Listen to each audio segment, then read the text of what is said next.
Pernah kepikiran gak sih, kenapa ya alam itu sepertinya suka banget membungkus obat-obat paling ampuhnya dalam rasa yang, paling gak enak? Coba dipikirin daun pepaya. Rasanya kan pahit banget ya, tapi di sisi lain reputasinya di dunia pengobatan tradisional itu legendaris banget. Jadi sebenarnya ada apa sih di balik rasa pahit ini? Nah, ini pertanyaan yang bagus banget kan? Jujur aja, kebanyakan dari kita mungkin kenal daun ini cuma sebagai sayuran yang harus direbus berulang kali biar pahitnya hilang. Jadi kenapa ada orang yang rela repot-repot bahkan menahan rasa pahitnya untuk mengonsumsi ini sebagai obat? Yuk kita bedah rahasianya bareng-bareng. Ternyata, justru di balik rasa pahitnya itulah letak kekuatannya. Rasa pahit itu jadi semacam sinyal kalau daun ini penuh dengan senyawa aktif yang powerful.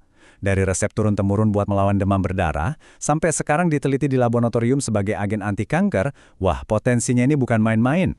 Oke, biar pemahaman kita lengkap dan gak setengah-setengah, ini dia peta perjalanan kita.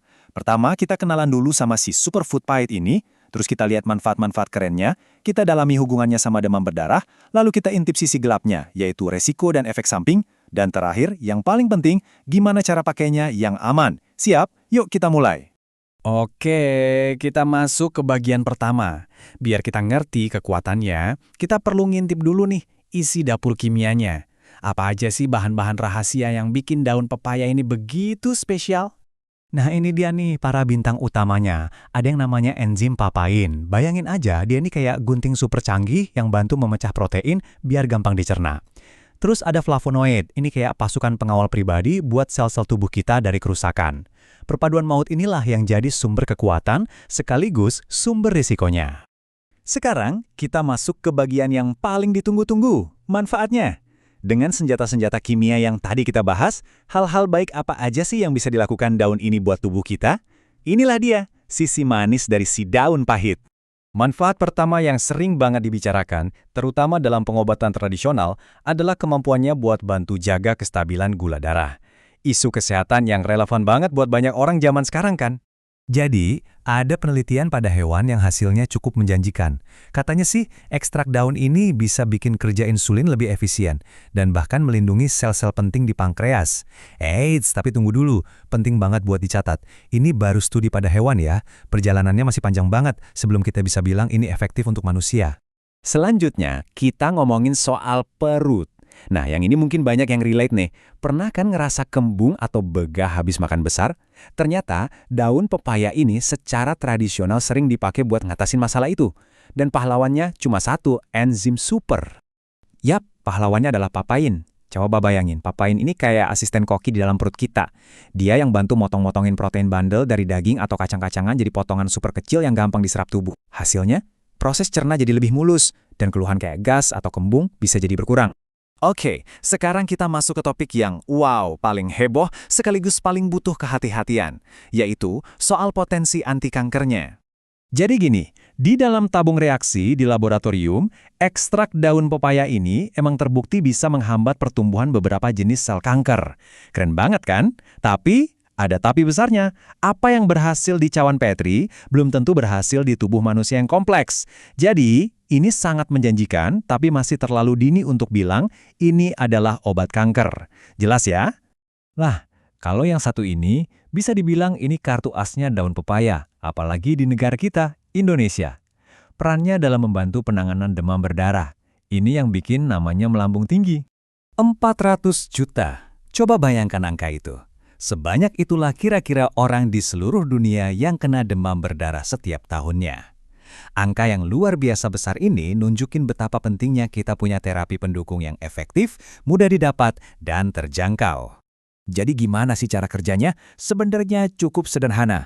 Virus dengue itu jahatnya bikin jumlah trombosit kita anjlok. Padahal trombosit ini penting banget buat pembekuan darah. Kalau trombosit terlalu rendah, resiko pendarahan jadi tinggi.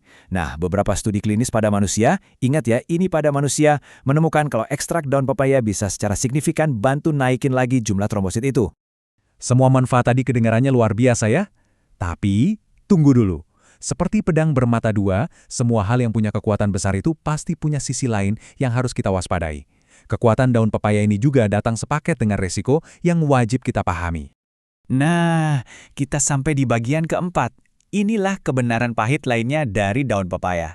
Sisi yang sama pentingnya dengan manfaatnya, yaitu resiko dan efek sampingnya. Jadi, siapa aja yang harus ekstra hati-hati? Pertama, dan ini paling penting, ibu hamil harus benar-benar menghindarinya, karena berisiko memicu kontraksi. Kedua, orang yang lagi minum obat tertentu, kayak pengencer darah atau obat diabetes, karena bisa terjadi interaksi yang bahaya. Dan tentu, orang yang punya alergi. Lucunya, si enzim papain yang tadi kita puji-puji, justru dia juga yang jadi biang kerok dari sebagian besar resiko ini. Oke, setelah tahu manfaatnya yang keren dan resikonya yang serius, terus gimana dong? Apa kita harus takut? Enggak juga. Kuncinya adalah bijak.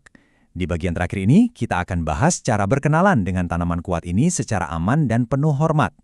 Ini aturannya, tolong diingat baik-baik ya. Pertama, selalu mulai dari dosis yang sangat kecil. Jangan pernah kalap. Kedua, ini bukan pengganti obat dari dokter. Bukan. Ketiga, dan ini yang paling penting, selalu konsultasi dulu sama dokter sebelum mencoba. Apalagi kalau Anda punya kondisi kesehatan tertentu. Anggap ini suplemen kuat, bukan sekedar lalapan biasa.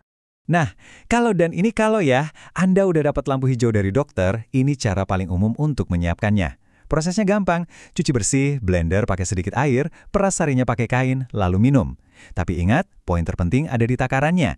Mulai dari sangat sedikit, dan jangan pernah melebihi dosis yang dianjurkan, yang umumnya tidak lebih dari 30 ml atau 1 sloki kecil per hari. Pada akhirnya, daun pepaya ini jadi pengingat yang sangat kuat buat kita semua. Kata alami itu tidak otomatis berarti aman. Alam adalah apotek yang luar biasa hebat, tapi juga sangat powerful. Jadi pertanyaannya kembali ke kita. Gimana cara kita memanfaatkan kekuatan ini dengan bijak dan hormat? Jawabannya akan selalu sama, dengan mencari ilmu yang benar dan selalu mengutamakan kehati-hatian.